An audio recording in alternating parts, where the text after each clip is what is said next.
Hello students, welcome to Adarsh Vidya Mandir New Market. Let us start class 4 EVS chapter 10 हो तू। ये जो chapter है हो तू बेसिकली गेम के ऊपर है। तो हम इसमें क्या देखते हैं? हो तू out out. All the girls one sided shouted loudly. एक साइड से सारी लड़कियां चिल्लाने लगी और दूसरे साइड से ये आवाज़ आने लगी, हो तू, इसे पकड़ो, होल्ड फ्रॉम हियर। हो तू, इसका पैर पकड़ो। हो तू। Vasudha came here and you hold her from here. Vasudha तुम इधर आओ और यहाँ से इसे पकड़ो। Hey make sure that Shyamala's hand does not touch the line. Hold her hand. Shyamala को देखो कि किसी तरह से ये लाइन को टच ना करे, उसे पकड़ो। हो तू। ओह, she has touched it. Out. All out. हो, your team is all out. तुम्हारी सारी टीम आउट हो गई। जब ये गेम खेलते हैं तो कैसा फील होता है? देखते हैं ये गेम किस तरह से आगे बढ़ता है। What are these girls doing? ये लड़कियां क्या कर रही हैं? ये लड़कियां they are shouting out. Way out चिल्ला रही हैं। आउट का मतलब होता है कि जो गेम हो रहा है उससे यह बाहर निकल गया, यानी कि आउट हो गई। आउट किसी गेम में ही होता है। It is clear that they are playing game. मतलब ये क्लियर हो गया कि ये लोग कोई गेम ही खेल रही हैं। What do you call this game? तुम लोग इस गेम को क्या कह के बुलाते हो? लोग इस गेम को अलग अलग नामों से जानते हैं। छेडू गुडू, हो तू, छू किट, हो डू और कबड्डी और समथिंग एल्स। कुछ लोग इसे छेडू गुड्डू, हो तू, छू किट, हा डू और कबड्डी कहते हैं, और कुछ लोग इसे कुछ दूसरे नाम से पुकारते हैं। कबड्डी को सभी लोग जानते हैं क्योंकि कबड्डी एक पॉपुलर गेम है। यह बहुत ही सिंपल गेम है। कई जगह पर इसे हो तू भी कहते हैं। When 6 girls surrounded Shyamala and caught her, everyone thought that she was out. ये जो लड़की है श्यामला, जब इसे 6 लोग पकड़ते हैं तो सबको लगा कि ये आउट हो जाएगी। Somebody caught her legs and somebody her arms. कुछ लोग इसके पैर से पकड़ते हैं तो कुछ लोग इसके आर्म से। While one girl caught her by waist, but उसमें से एक लड़की श्यामला को वेस्ट यानी कि कमर से पकड़ ली। But Shyamala was not the one to give up. मतलब कि किसी भी तरह श्यामला को पकड़ लो, अगर ये लाइन टच कर दी तो हम लोग आउट हो जाएंगे। बट श्यामला जो है बहुत ही स्ट्रॉन्ग प्लेयर है। She dragged herself and managed to touch the line in the center. उसने पूरी ताकत लगाकर अपने सेंटर लाइन को छू लिया। When Shyamala touched the line, all the girls of the opposite team were holding her. जैसे ही श्यामला ने लाइन को टच किया तो अपोजिट टीम की सारी लड़कियां उसको पकड़ ली।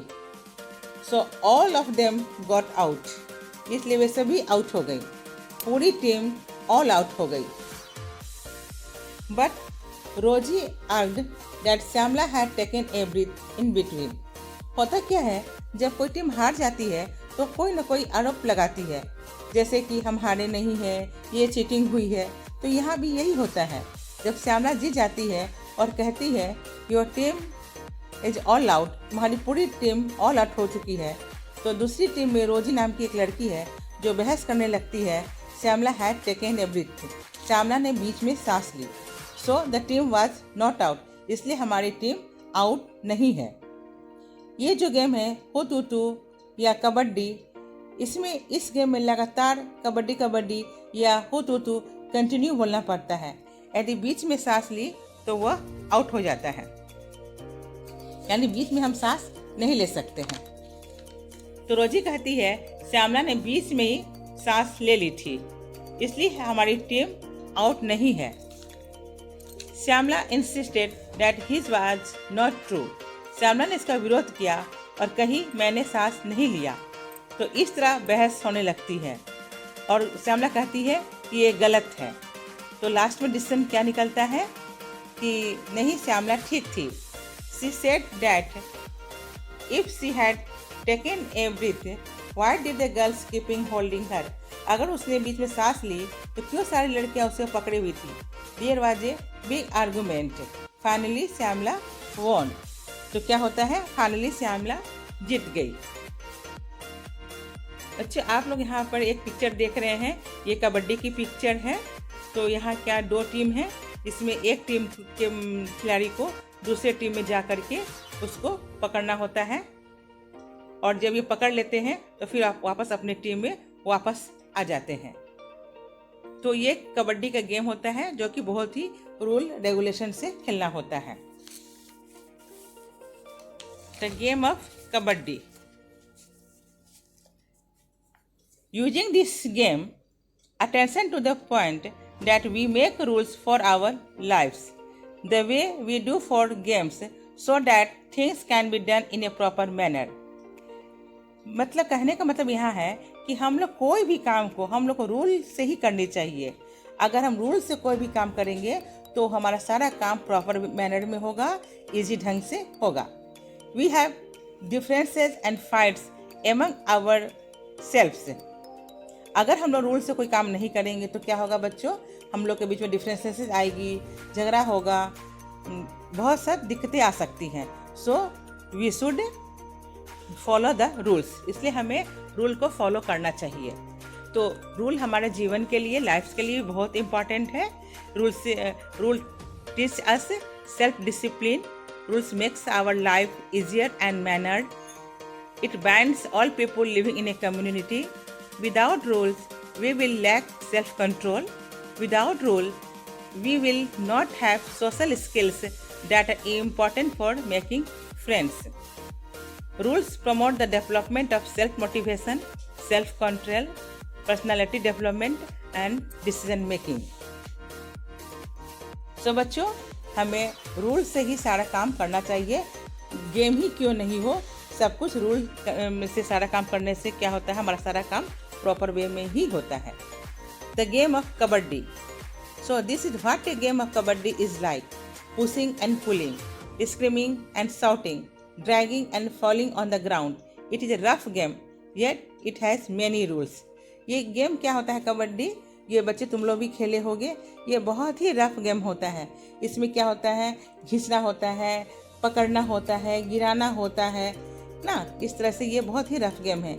Yet it has many rules, लेकिन इस गेम में बहुत ही रूल है, बहुत ही रूल रेगुलेशन है। It is lots of fun and lots of exercise. इस गेम में बहुत ही फन है और एक्सरसाइज भी बहुत है। Holding your breath while running and continuously saying kabaddi kabaddi and also trying to touch the players of the opposite team. होता कि इस गेम होता क्या है कि हम लोगों को गेम खेलने के समय में अपने सांस को कंट्रोल करना पड़ता है, यानी कि सांस को बीच में हम नहीं ले सकते हैं। और इस गेम के क्रम में हम लोग को लगातार कबड्डी कबड्डी बोलना होता है, रुकना नहीं होता है और दूसरे टीम में जा कर के वहाँ के प्लेयर को छूकर को वापस फिर अपने साइड में आना होता है। So many things to do in kabaddi. You can do this as long as you can hold your breath. हमें अपने सांस पर कंट्रोल करना होता है। You need to use both your body and mind in this game. इस game में हमें अपना बॉडी और माइंड को भी पूरा कंट्रोल करना होता है। You have to use your strength to pull or stop the players. हमें इस गेम में अपनी पूरा शक्ति लगाना होता है, पूरा स्ट्रेंथ देना होता है किसी प्लेयर को खींचने में या उसको रोकने में। At the same time, you have to think about how to enter the other side. और हमें सोचना होता है कि हमें दूसरे टीम में किस साइड से हम इंटर करें। We have to decide home to touch quickly and come back. और हमें ये भी ध्यान रखना होता है कि किस साइड से हम दूसरे टीम में अंदर जाएं और किसको हमें टच करना है और टच करके फिर वापस अपने साइड में वापस आना है। If you get caught then how do you reach the line in the centre. अगर हम पकड़े गए तो क्या करना है कि किसी तरह से सेंटर के लाइन को हमको टच करके वापस आना है।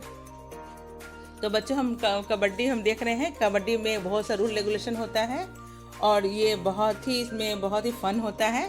We need to use both body and mind. Need to good coordination is required between eye, legs and arms. In it lots of fun. It has lots of exercise. Need to use strength. It has many rules. It is loud and rough game.